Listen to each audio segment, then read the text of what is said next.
figured that the what I was hearing it definitely sounded like a woman, I'm going to say, because she didn't have a heavy footstep, right? It was more of a Okay. light footstep, and the shoe did not sound like it had a heel, if that makes sense. Oh, okay. So Do you think it might have been a man's footstep or a woman's oh, I footstep? think it was definitely a woman. It was very light, and Ah, coming down the stairs, it was sort of a light sound going down the staircase. It didn't have like or maybe a child or an adult. I think it was definitely an adult. I don't believe it was a child. It sounded now. I say that, but then later on, I was talking to a couple of people who had done an investigation in there, and Oh, okay. I had posted that I had gotten all of these things, and Louisiana Spirits, the gal Marcy there, she said, "Oh, we picked up on the gunfire, the sound, the field guns, Uh-huh. their EVPs. They'd actually picked that up." And I was like, Wow. yeah, so it was really neat. And then I had a couple of other people telling me, oh, there's a lady up there. I refer to her, actually, the lady that cleans the inn. She said she refers to her as Miss Elizabeth, and I'm wondering if that. Oh, And she's seen her, like she's physically seen her oh, wow. standing in the hallway between room Mhm. two and what would have been the other two That- bedrooms. There's a window there, and she saw her standing in the hallway there. So, hey, kind of an That's interesting. creepy. That gives me the heebie-jeebies. But that's part of what we do, isn't it? I don't get weirded out by this stuff. I'm really more I fast. get flashbacks to Victorian No, I'm the hotels and same way. I don't get weirded out. And Me yeah, neither. this is what I do. It's why yeah, I'm here. yeah, Yeah. yeah. I do find it fascinating, but like I said, I do have some really neat little clips, because then the next day when we were there on our own, I did a walkthrough, and it wasn't intended as a paranormal walkthrough. It was just intended as to capture the essence of the building and all of the beautiful furniture and all of the work that they had put Can into I it. ask? And yeah, Um, see, can I just ask? I don't mean to interrupt. no, go ahead. What was the temperatures like there? So, what, in the middle of the night, was it cold or warm? Like, did you feel a decrease in the temperatures as you were hearing the voices? Not really, no. I didn't. I mean, Oh, I was okay. in bed at the time, and I had the ceiling fan was on, because in Louisiana, you just need the Right, fan all exactly. the time. It's Mhm. already 75 or 80 degrees even in March, and I'd have you know been curious to know what the EMF readings might have been I like did in when that room. we do a walk Yeah, through well, the. I as a paranormal investigator, I would say that if the voices you heard were intelligent, there possibly could have been a temperature decrease. But if they're residual, no, I would say that the temperature would remain constant to what it was. I'm sort of that, and I do believe that what I was hearing that first night in room two was indeed a residual, because it was just caught in a loop, like literally caught in a loop, and it was exactly the same thing over and over and over. Like it went in a loop where first I would hear the field guns, boom, boom, boom, boom, boom, boom, boom. And then the murmuring, the voices, murmur, murmur. And then all of a sudden, this woman's voice would kick in with the Cassandra bit. And after she did her Cassandra, Cassandra, and then she was like, Cassandra, where are you? It all kind of just looped over again. And it just kept doing this over and over and over. So it was a bit like being stuck in some sort of weird, residual vortex. Yeah, It was yeah. like, Yeah. but oddly enough, when I did finally say, stop, I need to sleep, it did stop. So it's just, I never really know how to address that, because is it just that at that moment I decided that I'm just going to shut down and I'm not going to hear it anymore, or did something actually step in and stop it? I don't know. I mean, I can't That's I a good can't question. Yeah, I can't really answer. What do you think, Ian? Like with residual energy, because residual energy to me is not, like you said, it's not interactive. You can't have a direct connection. No, it isn't. Feel it, you can hear No, it. residual energy is how do I put this?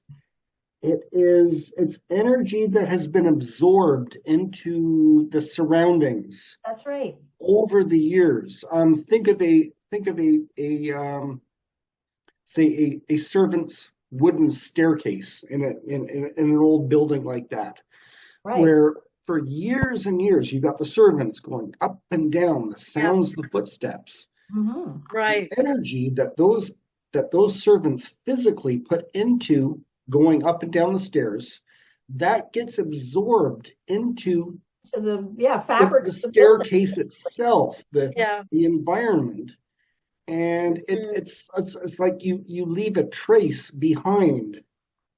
And that's what you're hearing when it comes to residual. It's the sound of footsteps going up and down the staircase, even though physically there may not be spirits going up and down the staircase. It's Right. um it's what they call the stone tape theory, if you're Yes. familiar with that.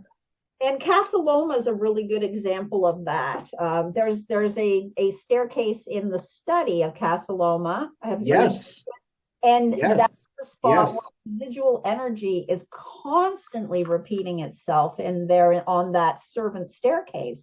But this one Mhm. too, I think because it was an inn, that it was staff that were coming up and down that staircase all the time, and likely because that was apparently the family side of the home, that whoever Cassandra was the poor person who had to deal with the woman of the household. And perhaps she was allocated to them only, and she wasn't working the other rooms in the inn, because they would have had multiple staff, obviously, to maintain. And this was the kind of inn where they did serve a dinner. So there was like a communal supper, so they made food. There was an outdoor kitchen. The kitchen was quite small. It's now attached to the home with a breezeway, which is the dining area, not the formal dining area, but just sort of the casual kitchen itself now. But behind it, they have a laundry room and that, but that was the original kitchen, and that was separated from the building. So it was probably between both buildings. So can you just imagine, like, the staff, they'd be running back and forth between, and I mean, it was an inn, so it wasn't chaos. People would come, they would have a certain time, I guess, that they would have to check in and check out by, like anything else that we have today, if they were long term, or maybe they were just staying overnight waiting for the boat or the carriage. But It wouldn't be chaos, but it would be constant. yes, but it would be constant, exactly. Yeah. You would be moving around that home. The staff would be moving around in between on that property in general, probably from literally, dawn until maybe 10 o'clock at night. Oh, And absolutely. yeah, it Absolutely. would be, it Yeah. would be, but it's a really beautiful, fascinating place. And if you're perceptive, I think you would appreciate it, just for, the things that you can hear. And I was really happy to hear that I wasn't going crazier than I already am, with other people who had done investigations there. And then, Yeah. I had spoken to them after the fact, and they had validated a lot of the same things that I had heard. Now, I love that. in a sort of brief moment where there was nobody in the house but me, and Ed was, I think he was out at the car or something, I sat down in one of the parlors and I just asked, for Cassandra. And I used my little EVP app on my phone, which isn't great, but it's not terrible, actually. It's really accurate. And I asked if Cassandra was present, and it acted a bit, it's a bit like a K2 meter as well. So it'll pick up. And when I asked about Cassandra, I said, Cassandra, is there someone here named Cassandra? And it's sort of like a REM pod. It went off right away. It blew up. Everything went red. There was red bars, and then it just died back. So, was that a confirmation of Cassandra, perhaps? Or maybe it was the lady again who was just heard the name Cassandra, and she was. But But I feel like, you know, that what I heard was residual, but clearly there is a woman present there because other people have picked up on her specifically during investigations. I didn't pick up on her specifically, but I think after that first, you know, noisy 2 hour period, I was sort of like, I don't know that I want to interact with this woman. You know, she just seems so bossy. And, you know, I called her Mrs. Bossy Boots because she was so pushy. Yeah. But a really great place, and really enjoyed it. The hospitality was wonderful, and if you're ever, you know, moving through sort of that part of Louisiana headed off to Lafayette or to New Iberia or even Franklin, which is a fantastic little town that totally embraces its paranormal.